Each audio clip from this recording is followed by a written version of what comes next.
जी, NCPCR की तरफ से जो मांग की गई है, क्या आप उसको सही मानती हैं और क्यों मानती हैं? देखिए हिमांशु, मुझे लगता है कि बहुत ही अहम मुद्दा है, खासतौर से जो मुस्लिम बच्चे हैं उनके लिए हर भारतीय बच्चे का जो अधिकार है समाज शिक्षा का अधिकार, ये एक मौलिक अधिकारों में से एक है। दूसरी तरफ लोग ये प्रोपेगेट करते हैं कि ये हमारा धार्मिक अधिकार है और संविधान हमें कहता है कि हम अपने धर्म का प्रसार कर सकते हैं और अपने इंस्टीट्यूशन भी बना सकते हैं। लेकिन उस पर एक कैप होना चाहिए, कितने इंस्टीट्यूशन बना सकते हैं, उसमें जो बच्चे पढ़ रहे हैं वो कहाँ पर कितना काम करेंगे, कितने मौलाना कितने आलिम हमें चाहिए, वो क्या इंडिपेंडेंट है, क्या वो ह्यूमन कैपिटल में कन्वर्ट हो पा रहे हैं, नहीं हो पा रहे हैं, किस तरह के ब्रेन्स निकल रहे हैं। जिन मदरसों में अलगाववाद और देश के विरोध में शिक्षा सिखाई जाती है, समाज में अलग थलग रहने की जो एक प्रवृत्ति सामने आकर निकल के आती है। हम जाकिर नायक को भी देख रहे हैं, कल हमने नोमानी साहब का भी बयान पे चर्चा की थी। पाकिस्तान में जाकर कहते हैं कि जो लड़कियां शादी नहीं करती वो बाजारू होती हैं, लड़कियों को उच्च पद पर सीएम पीएम नहीं होना चाहिए, उस समाज के मर्द मर गए हैं क्या, औरतों को बड़े पद पर नहीं होना चाहिए, उनको घरों में रहना चाहिए। तो इस तरह की जो मानसिकता निकलती है, क्या वो हमारे देश के लिए और समाज के लिए सही है? और सबसे पहली बात तो यह है कि उत्तर प्रदेश सरकार की हमने बात की, एनसीपीसीआर कई वर्षों से काम कर रहे हैं बच्चों के अधिकारों के लिए, लेकिन उत्तर प्रदेश सरकार ने जो सर्वे कराया था उसमें 25,000 ऐसे मदरसों में से 8,500 मदरसे वो निकल कर आए जो कि रिकग्नाइज नहीं थे, और 6,500 मदरसे उसमें से ये साबित नहीं कर पाए कि उनके पास जो सोर्स ऑफ फंडिंग है वो कहां से और कैसे आ रहा है। बच्चों की जो बेसिक राइट्स हैं, उनको किस तरह का खाना मिल रहा है, उनकी स्वास्थ्य शिक्षा, खास तौर से बच्चों के साथ, चाहे वो किसी भी जेंडर के बच्चे, उनके साथ यौन शोषण की घटनाएं बहुत ज्यादा होती है। तो ये बच्चों के अधिकार और सुरक्षा की बात है। मुझे लगता है कि हर बच्चे की सुरक्षा और अधिकार सरकार की जिम्मेदारी और अहम कदम उठाने बहुत इंपॉर्टेंट है। हाँ? क्या अमर जी, ये सिर्फ मदरसों को बदनाम करने की बातें हैं। ये आपको लगता है कि अगर आप बदनामी के डर से, अगर आप गलत चीजों को ढकते रहना चाहते हैं, तो ये आप अरे ऑडियो बढ़ाइए ना अजहरी साहब का। बच्चों के साथ, इस्लाम के साथ, और अपने अल्लाह को आपको मुंह दिखाना है कि हमारे मदरसों में अगर बच्चों के साथ गलत हो रहा है तो हमें डटकर एक्सेप्ट करना चाहिए कि हाँ, बच्चों के साथ हम मदरसों में इस तरह की हिंसा बर्दाश्त नहीं करेंगे, नहीं करेंगे।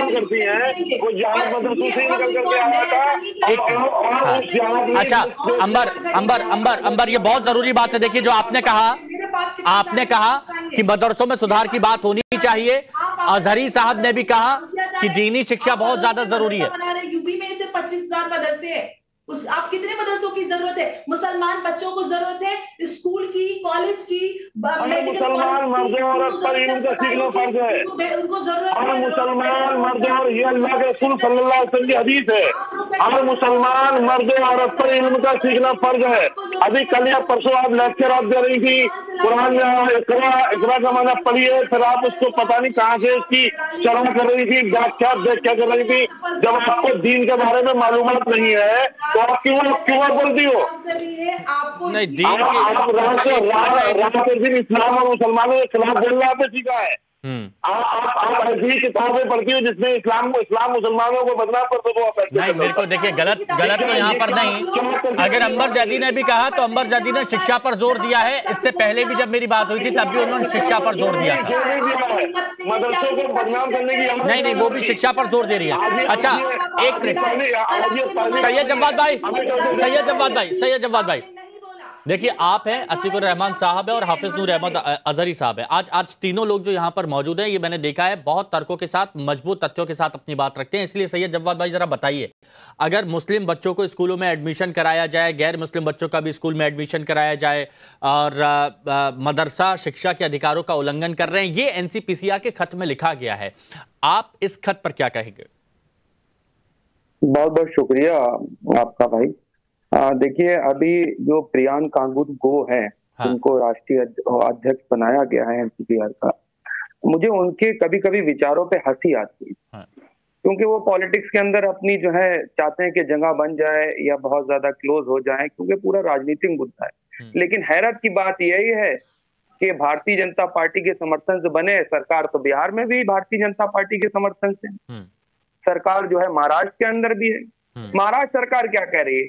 कह रही है कि वहां मौलवियों को मदरसों की अंदर जो पढ़ाने वाले हैं उनकी शिक्षा जो है 3 गुना बढ़ा देंगे।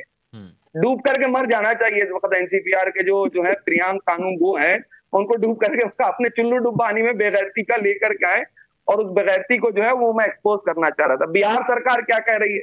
हाँ। बिहार सरकार भी ये कह रही है कि जो वक्फ बोर्ड की जमीनें हैं उनके ऊपर नए मदरसे खोले जाएंगे। कहां चले गए भारतीय जनता पार्टी के बेगैरत लोग? बोले ना जा करके। अभी अगर नीतीश कुमार का समर्थन हट जाए तो सरकार गुड़कू हो जाएगी, क्योंकि बैसाखियों पर है। हाँ। और उधर देखिए चंद्रबाबू नायडू क्या कह रहे हैं। हाँ। कि मदरसों, उनका मैनिफेस्टो है भाई साझा। हाँ। कि हम मदरसों को अनुदान देंगे, नए मदरसों के अंदर जो है तमाम तरीके की हम फैसिलिटीज देंगे, और मदरसों का जो है आधुनिकीकरण भी करेंगे, अच्छे मदरसों को, और मौलवियों को अनुदान देंगे, मस्जिदों का अनुदान देंगे, जो मदरसे के अंदर पढ़ाने वाले मौलवी हैं, जो इमाम हैं, उनकी तनख्वाह बढ़ाएंगे। अरे बेगैरत पार्टी के हैं, बड़का झूठा पार्टी है।